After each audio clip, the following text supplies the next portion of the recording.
दंड देना न्याय है।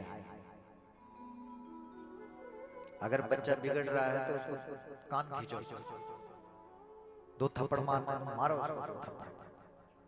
ये धर्म है।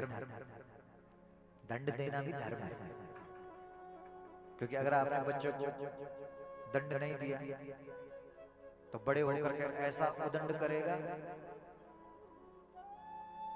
न जाने कौन सी सजा मिल जाएगी। इसलिए जब तक बच्चा छोटा है तब तक उसको दंड दो। ये भी धर्म है, ये न्याय है।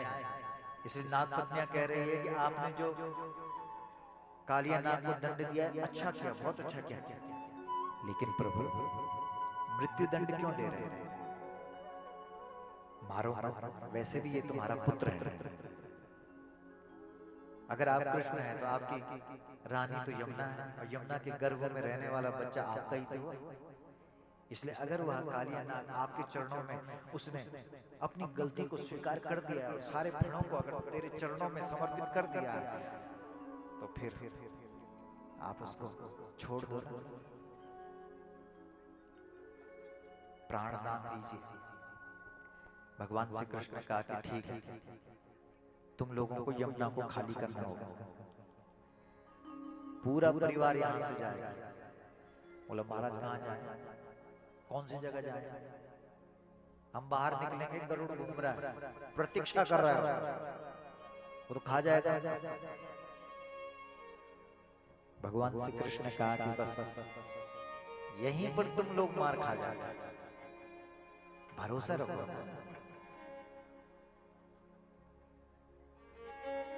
शरणागति भी कर दी।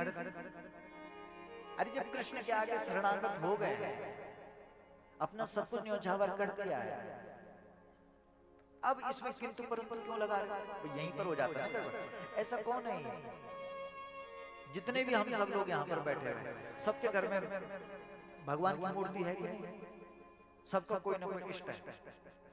हम लोग सब लोग देवता की पूजा भी करते हैं, रोज दीपक भी देते हैं, और फिर भी उस पर भरोसा नहीं है।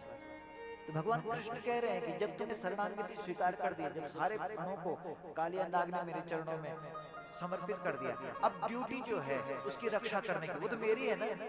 अब तू परेशान क्यों हो रहा है? अब ऐसा प्रश्न क्यों तेरे दिमाग में आ रहा है कि भाई मैं जैसे यमुना से बाहर निकलूंगा तो गरुड़ मुझे खा जाएगा? अरे गरुड़ की बात छोड़, जिसके सिर पर कृष्ण का चरण चिन्ह अंकित हो जाता है, दुनिया की कोई ताकत उसका बाल भी बांका नहीं कर सकती। इसलिए हे कालिया नाग, कान खोल करके सुन ले, अब मुझ में और तुझ में कोई अंतर थोड़ी। कीमत किसकी? निशान की। इसलिए वो निशान मैं तेरे मस्तक पर अंकित कर रहा हूं। जितना भी देवता सबको अपने अपने निशान छा के नहीं,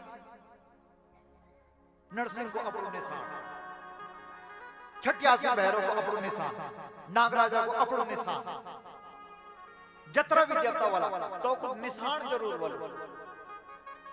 बिना निशान को कोई देवता नहीं। इसलिए देवता मां और तय का निशान मां कोई अंतर नहीं हुआ। इसलिए भगवान श्री कृष्ण ने कहा, अरे ओ कालिया नाग, तब तक तो सामान्य नाग था जब तक मैंने तुझे अपना निशान नहीं दिया था। अब मैंने तुझे अपना निशान दे दिया है, जा उत्तराखंड में जो पूजा कृष्ण की होगी वही पूजा आज के बाद तुझ कालिया नाग की। घर घर में पूजा जाएगा। मैंने अपना निशान दी, जा पहुंच उत्तराखंड, घर घर में तेरा मंदिर बनना, और नागराजा का जतरा मंदिर उत्तराखंड में बनना। तय मंदिर में जो मूर्ति वाली वो कृष्ण कन्हैया की होगी। कृष्ण ही उत्तराखंड में नागवणी पे बैठे।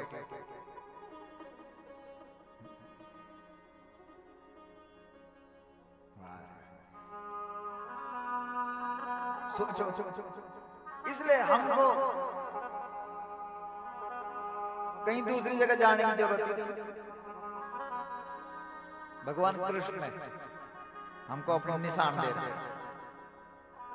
और नागराज का निशान क्या है? कालिया नाग।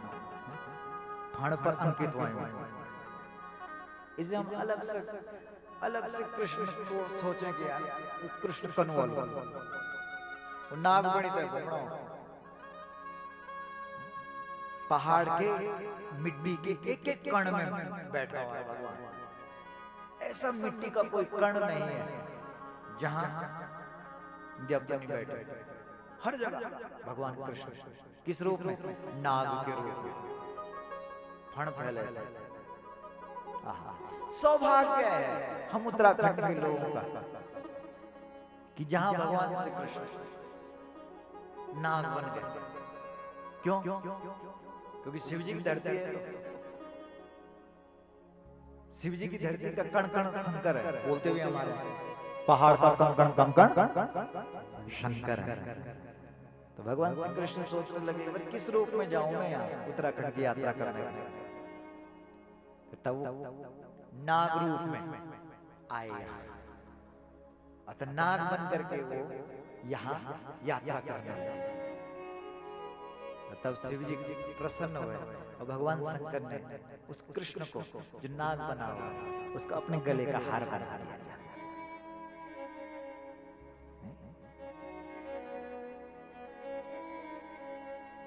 इसे चाहे शिव जी हो चाहे नारायण हो, एक को सुख पूर्वक आराम देने का काम हमारा भगवान नागराजा कर रहा है और दूसरे की छत्र छाया बन करके नागराजा अपने फण को फैला करके शिव जी के ऊपर बैठा हुआ। बोलो, भगवान नारायण को जब जब आराम करना होता है, जब जब सुख पूर्वक श्वास लेनी होती है, तब तक भगवान नागराजा बिस्तर बन करके और बैठ जाता है और उसमें भगवान नारायण आनंद के साथ लेटा हुआ। पूरी दुनिया में जितने भी मंदिर होंगे वहां भगवान खड़ा होगा। सौभाग्य हमारा, हम उत्तराखंड के लोगों का जो देवता नागराजा है उसने नारायण को बैकुंठ बना करके दिया हुआ है। बैकुंठ किसे बोलते हैं?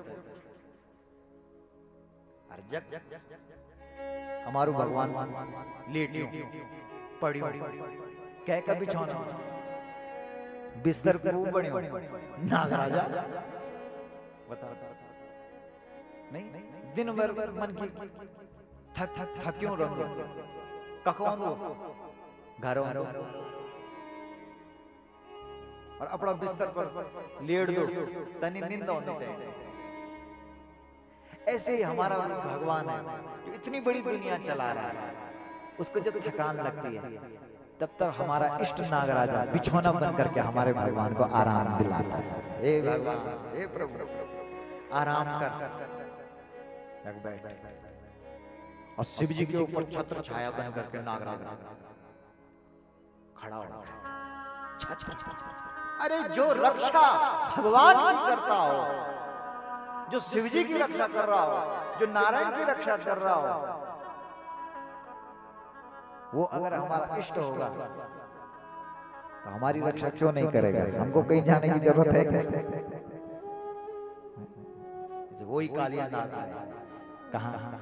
हमारे उत्तराखंड, इस उत्तराखंड में आया और यहाँ पूजा हुई। बोली नागराज भगवान